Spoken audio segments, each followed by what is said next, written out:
You are currently making decisions about what you eat and how you live that will determine whether you spend your 80s playing with your grandchildren or lying in a hospital bed with tubes in your arms. I am not exaggerating. I am 99 years old. I have spent 55 years studying exactly how food and lifestyle affect whether people live long, healthy lives or die decades before they should. And the data is overwhelming.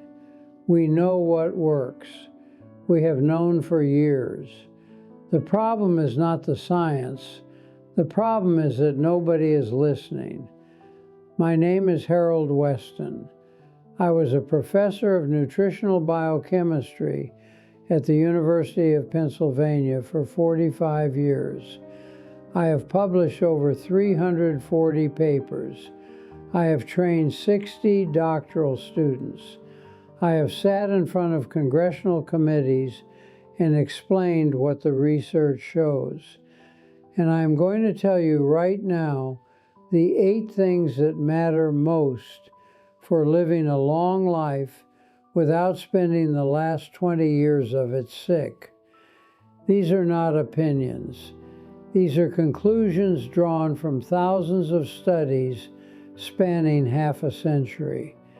If you ignore everything else you hear today, do not ignore this. But first, let me tell you why I know this works. In 1949, my father dropped dead of a heart attack. He was 52 years old. He had eaten bacon and eggs every morning of his adult life. He smoked a pipe. He sat in his chair every evening after work. He was not unusual for his generation. That was how men lived. 22 years later, my brother Walter died the same way, heart attack. He was 58. By 1971, I was 44 years old. I weighed 215 pounds on a 5'10" frame. My cholesterol was 280.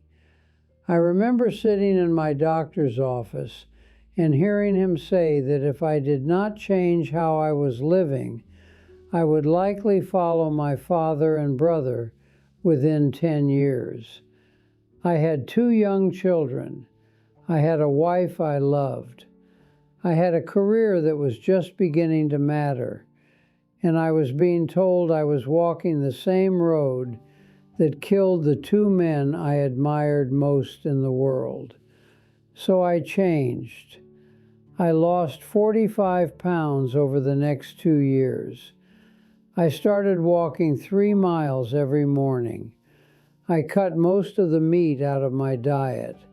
I stopped drinking.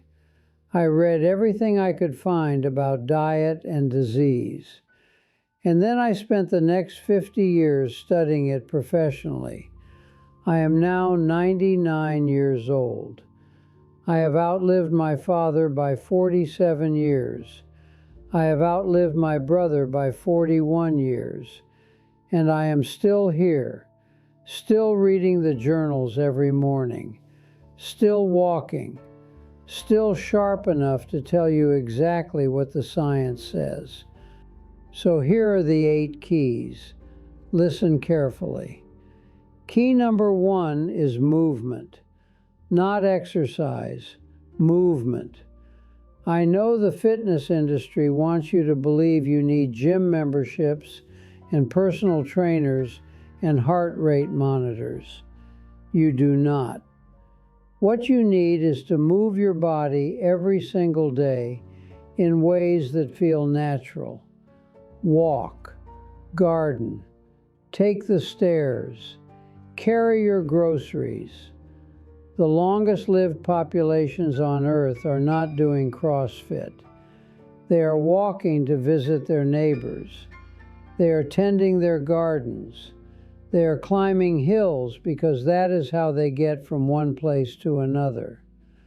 The research on this is extraordinary. A study of nearly 2,000 elderly people in Jerusalem found that those who were physically active at age 70 had half the mortality rate over 8 years compared to those who were sedentary. Half. And here is what really matters. People who started being active between ages 70 and 78 still saw significant benefits. It is never too late to start moving, but it is always too late once you are dead. So move. Every day. Not for an hour at the gym. Just move through your life like your body was designed to be used. Key number 2 is plants. The single most consistent finding across all longevity research is that people who eat mostly plants live longer and healthier than people who eat mostly animals. This is true in Okinawa. It is true in Sardinia. It is true in Loma Linda, California. It is true in every blue zone that has ever been studied. The World Health Organization knows this. The American Heart Association knows this. The European Cardiology Society knows this. 80% of cardiovascular disease, 80% of strokes, nearly 90% of type 2 diabetes. These are preventable with lifestyle changes that center on eating more plants and fewer animal products. I am not telling you to become a monk. I am telling you what the data shows. Eat more vegetables. Eat more legumes. Eat more whole grains. Eat less meat. If you eat meat, make it a side dish, not the centerpiece of every meal. The longest-lived people on Earth eat meat maybe 4 or 5 times per month, not per day, per month. Key number 3 is stopping before you are full. The Okinawans have a phrase for this. They call it hara hachi bu. It means stop eating when you are 80% full. This is not some mystical Eastern wisdom. It is caloric restriction, which is one of the most robustly supported interventions for longevity in all of biology. Eating less than you want, but more than you need, allows your cells to shift from growth mode into repair mode.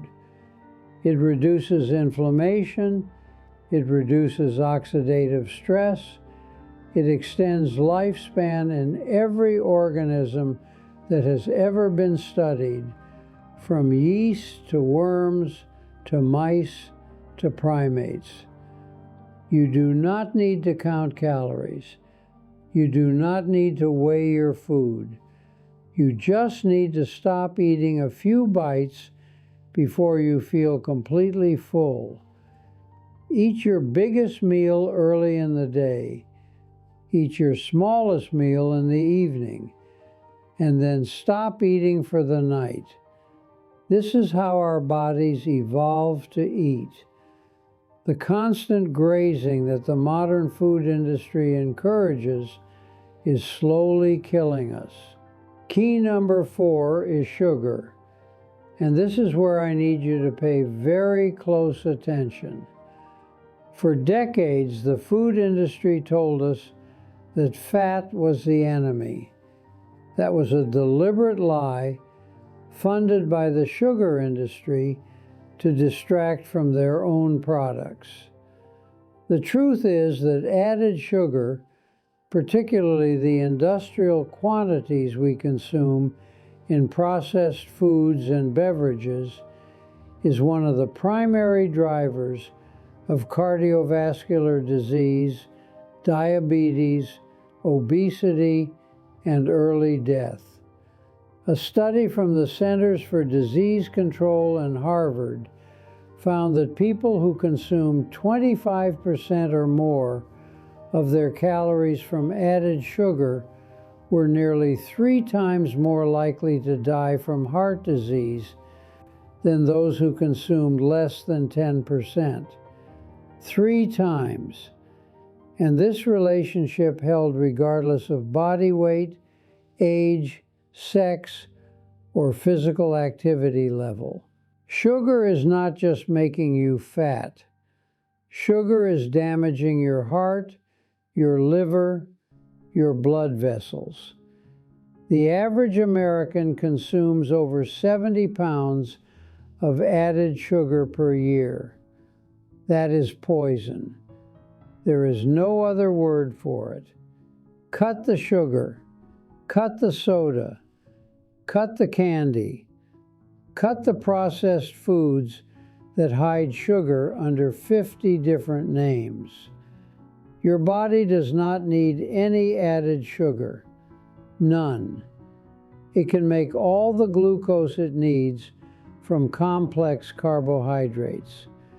Added sugar is a drug, and we have become a nation of addicts. Key number 5 is alcohol. And I know this is not what you want to hear. For years, we told people that moderate drinking, 1 or 2 glasses of wine per day, was actually good for you. The evidence now suggests we were wrong.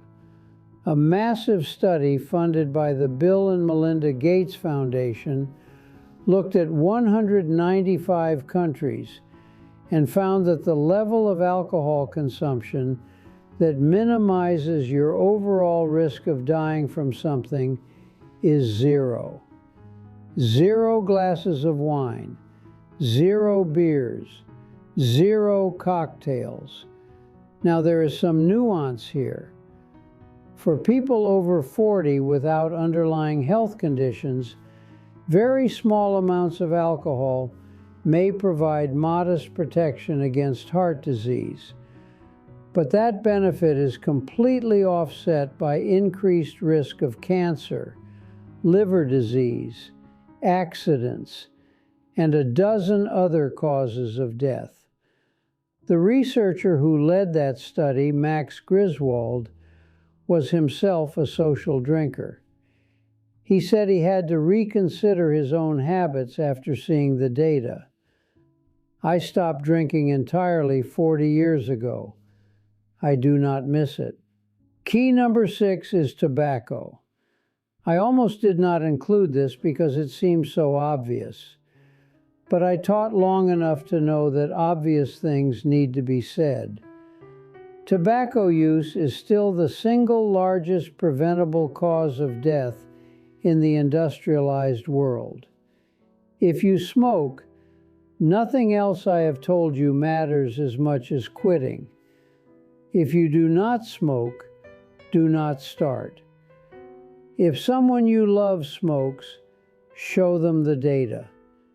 Lung cancer, heart disease, stroke, chronic obstructive pulmonary disease. The list goes on. My father smoked his pipe. I wonder sometimes if that is what really killed him. Key number 7 is connection. Human beings are social animals. We evolved in tribes. Our brains are wired for face-to-face contact, for shared meals, for physical touch, for belonging. The loneliest people die younger. That is not poetry. That is epidemiology. Loneliness is as dangerous to your health as smoking 15 cigarettes a day. Social isolation increases your risk of heart disease, stroke, dementia, and early death. In Okinawa, they have something called moai.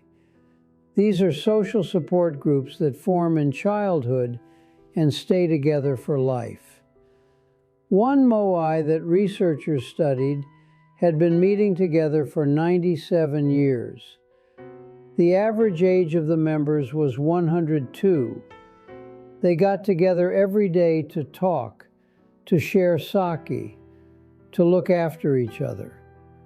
When one did not show up, the others walked to her house to check on her. That is what human beings need. Not followers on the internet. Real people. Real relationships. Real community. My wife Eleanor and I were married for 61 years. She died 7 years ago at 94. We walked together every morning for over 50 years. We ate our meals together. We read books together. We argued and made up and grew old together. When she died, I understood for the first time what the research on loneliness was really describing. Find your people. Keep them close. Your life depends on it.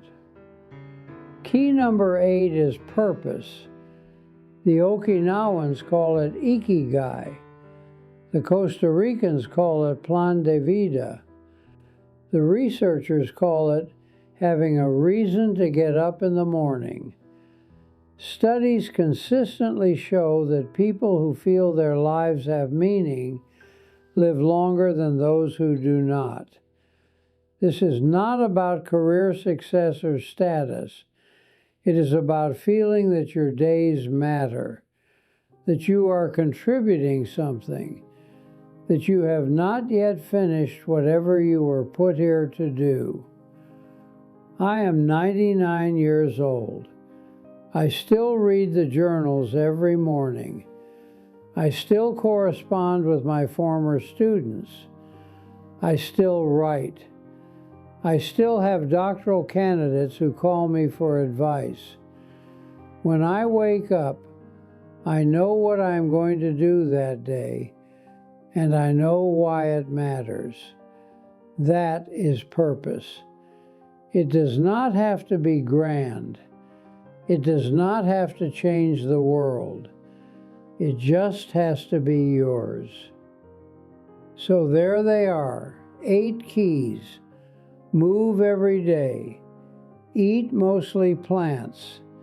Stop eating before you are full. Cut the sugar.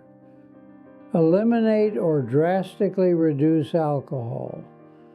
Do not smoke. Stay connected to other people. Have a reason to get up in the morning. None of this is complicated. None of this requires expensive supplements or miracle cures or secret knowledge. This is what the science has been telling us for 50 years. The problem is that the truth does not have a marketing budget. The truth does not sponsor television commercials. The truth does not make anyone rich. I think about my father sometimes. He was 52 when he died, younger than some of you watching this right now. He never knew what I know. He did not have access to the research that would have saved his life. He ate what his parents ate. He lived how his neighbors lived. He had no reason to think it was killing him until it was too late. You do not have that excuse. You are watching this on a device that can access the entire sum of human medical knowledge. You can look up every study I have mentioned. You can read the journals yourselves. You can learn exactly what the longest-lived people on Earth do differently than everyone else. The information is not hidden. It is not expensive. It is right there. The only question is whether you will do anything with it. I am 99 years old. I have lived 47 years longer than my father. I have lived 41 years longer than my brother. I have watched my grandchildren grow up. I have held my great-grandchildren. I have had 55 more years of reading and walking and thinking and loving than I would have had if I had kept living the way I was living at 44. This is not about living forever. Everyone dies. I will die, probably soon, but I will die having lived fully until the end. I will die without having spent decades in hospitals and nursing homes and chronic pain. I will die having squeezed out every good year this body had to offer. That is what I want for you. Not immortality, just all the years you are actually owed. All the years that bad information and bad habits and bad food are stealing from you right now, today, while you still have time to change.